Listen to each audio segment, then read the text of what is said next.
জাতীয় party presidium সদস্য বরিশাল-৩ আসনের সাবেক সংসদ সদস্য গোলাম কিবরিয়া টিপুকে গ্রেফতার করেছে পুলিশ। দক্ষিণ কেরানীগঞ্জ থানার ভারপ্রাপ্ত কর্মকর্তা মাজহারুল ইসলাম এই তথ্য নিশ্চিত করেছেন।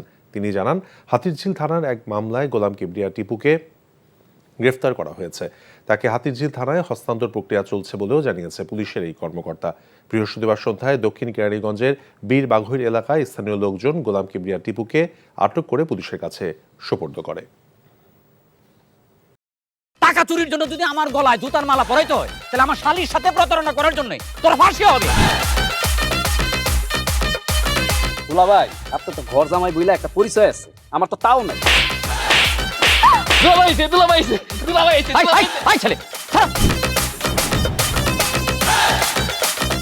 রাজনৈতিক ফ্যামিলির মেয়ে হয়ে ওই কাজ করবে।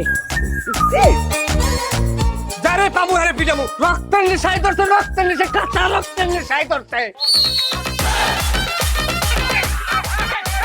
তোমার এই পলিটিক্স আমার বাম পকেটে থাকে। তোর বউরে ঝামেলা পাকাই। এই বেটাই, আমি তখন বিয়ে করিনি। দুইটার আমি গুলি করে মারু। মাসুদরা কোনোদিন ভালো হয় না। আপনার পোশাক আশাক দেখে কিন্তু আপনার তালুকদার বংশের লোক মনে হয় না আব্বা। আপনার মনে হয় যে আপনি ফকির বংশের লোক।